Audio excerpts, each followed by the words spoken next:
We got slides. We're not hearing you or seeing you yet, Max. Can you hear me now? Now we can. Okay, that's good. And the video works. The video does not work yet. I'm sorry, we see your slides. I don't know if you intend to be showing your face. It was the intention, but if it does not work, we'll make do. Okay, I think, yeah, probably we should get going because of the time constraints. All right, so our next talk is going to be, what was that, Max? Did you say something? No, all right, sorry. All right, so we'll get started then. Our next talk is going to be from Max, who's going to tell us about restricting OCaML features so that his students can't use obj.magic to solve their problems. That's right, thank you. So this talk is called Less Power for More Learning. So what's the background? So at our university, we run programming exercises, and those programming exercises, well, they have a large number of submissions, up to 1,000 submissions in some cases, and we have very little time to evaluate these exercises. So manual grading is really not an option at this point, at this scale. So we've looked to an alternative solution, and that's automatic evaluation or grading of programming exercises. In principle, that's a nice idea because it scales to really as many students as you would like, but it brings a couple challenges with it. And to address those challenges, we've developed a framework to give us confidence that we can test program exercises at scale. Okay, so let's provide a bit of motivation on the challenges that we face when we're doing automatic evaluation of program exercises. So the first thing we want to look at is when we have a program exercise, sometimes we want to restrict the features that are available to a student. So when students encounter functional programming for the first time, they're often used to imperative features, loops. They've learned C, C++, whatever. So they instinctively reach for those imperative features. So the first thing we want to be able to do with automated testing is we want to impose some kind of restrictions in the programming exercises and have our automated tests enforce those restrictions. So here's an example. We've asked a student to find the maximum of a list. They iterate through the list and track the maximum value. That's not the most idiomatic way to do things in OCaML. So we want to ban that in the exercise and then automatically check that the student is following those restrictions. Now that's the one side of the coin. The other side of the coin is, well, if you ask a student to find the maximum of a list and they do something like this, which is to say they exploit the automated testing system to basically give themselves whatever score they want. This is just a fictitious example, but it gives you the idea. So these are the two main challenges we have with our framework. On the one hand, we want to restrict features for learning, right, for didactic purposes, and on the other hand, for the integrity of the tests, the automated system. Okay, so as I said, those are two of our goals, right? It's the restriction of the features and the integrity, and then we also want to provide feedback to the student.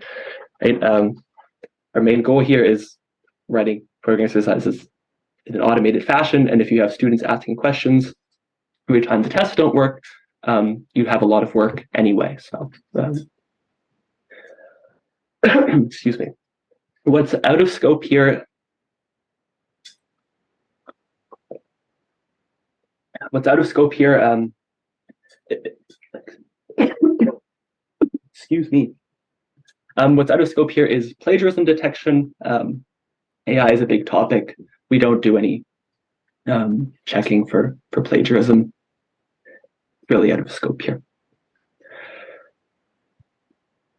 Okay, so next we'll take excuse me. Before we go into the details and look at some of the implementation, I'll just give a brief overview of how this whole framework works. So when we're testing student exercise, this this whole thing works basically with standard OCaML tooling, mainly Dune. We have a modified standard library that we'll introduce on the next slide. That's a Dune library. The student submission when we build it and the sample solution are also libraries, and the tests we also build with Dune. This whole thing runs with the help of Artemis, which is an online interactive learning platform that lets the students access the exercises, see the feedback on their exercises, excuse me, and generally manage the workflow. But this whole framework isn't bound to Artemis. Essentially, any platform that offers a continuous integration runner would let you run this framework. Okay, so the first thing we want to restrict is library features. So things like views and references are features that students might reach for that we want to prohibit.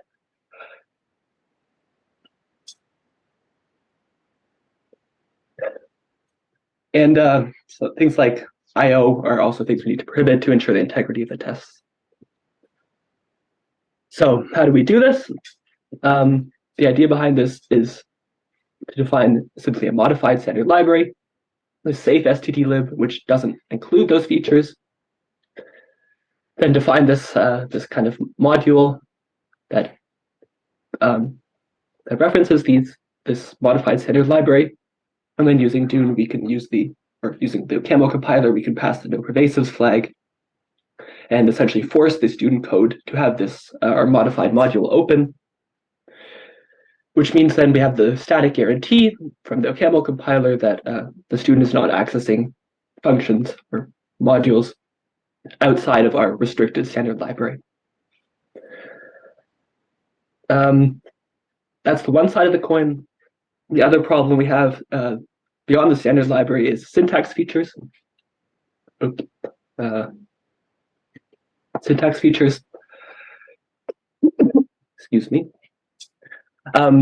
So we want to restrict the student's use of some imperative features once again, so for loops, mutable references, and we also need to ensure the test integrity. So we want to restrict things like external definitions and some Dune internals, like this stdlib Unix module is just an internal module that Dune generates, which would allow students to bypass our restrictions.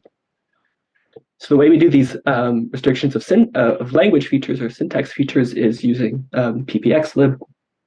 That's pretty straightforward. We can iterate over the student's abstract syntax tree and just reject anything that doesn't comply. To provide a little bit of context, what does that look like for the student, right? That's great, but restricting these features is one thing. The other thing is letting the student know that they've violated these restrictions. So this is what the student would see, for example, if they use references, right, which are not allowed, an unbound value. It's not the most perfect feedback, but generally this is enough of a nudge that the student thinks, okay, not allowed to use references. I should think of another way to do it. I'm sorry, out of order a bit there. And then for syntax features, they also get a message like this. So that's generally enough that the students will then look over their solution and figure out what they've used that they're not allowed to. Okay, so putting those two things together, the library restriction and the syntax restrictions, we have a setup that that ensures essentially the integrity of our test system, that the student can only access values that they're allowed to and only use syntax they're allowed to without breaking essentially our tests. Now that we have that, I want to present one last component of our framework that I think is particularly valuable for running automated programming exercises. And I'll motivate that with this example. If we have a program exercise where we want to let the student just run wild, essentially, we give them nothing to start with, and they're supposed to implement everything from scratch. It can frequently happen that they won't implement everything, or as we have in this case, that they'll do something with the wrong type, right? So here they are supposed to implement a pop function, but they've implemented the identity function, which has the wrong type. Of course, we want to check the interface of the student submission at some point. The class, typically we just use the use an interface file to check the student submission. That has a bit of a problem. If the student makes one small mistake somewhere, we can't grade any part of their submission. So how we implemented an alternative as part of the framework is we just build a series of modules like this that check essentially each value of the student one by one. Right, so here we have a little module that just checks that the push function has the correct type. And then what does that look like for the student, right?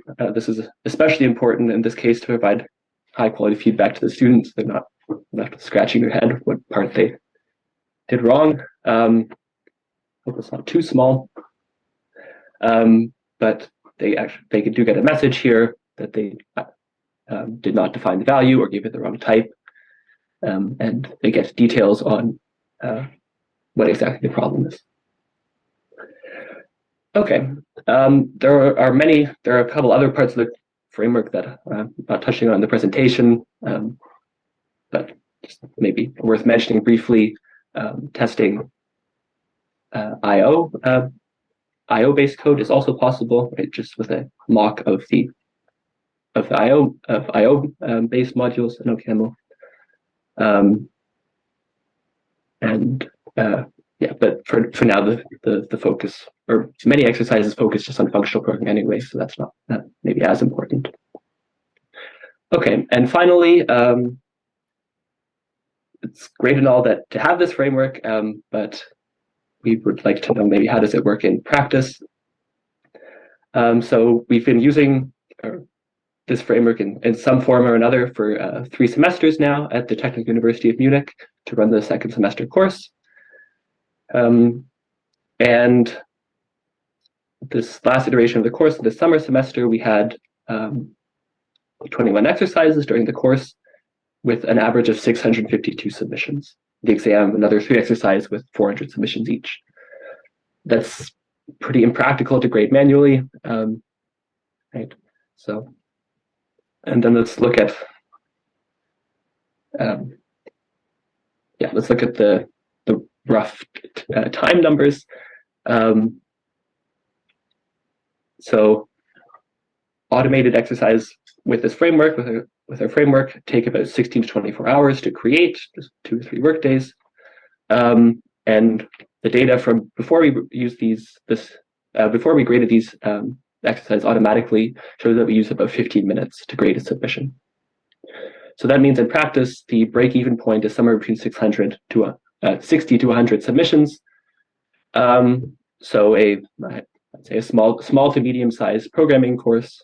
As soon as you've got that number of students, you do have a time savings using this automated grading together with this framework.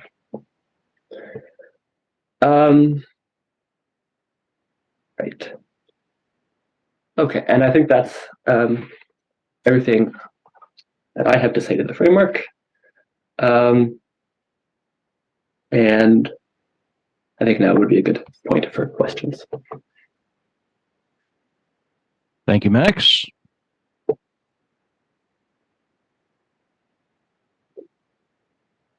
We have questions. Great. So there's a lot of work that you may be aware of in the Racket world about designing language levels for this kind of purpose. Yes. And a lot of the focus there is on leveraging the fact that you've reduced the language to improve error messages.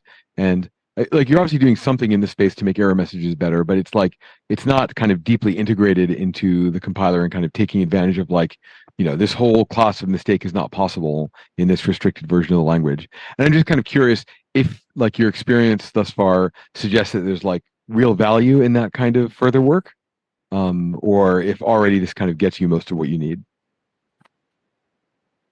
Right. Yeah. So I mentioned it briefly that this feedback here, unbound values, maybe not the most clear feedback.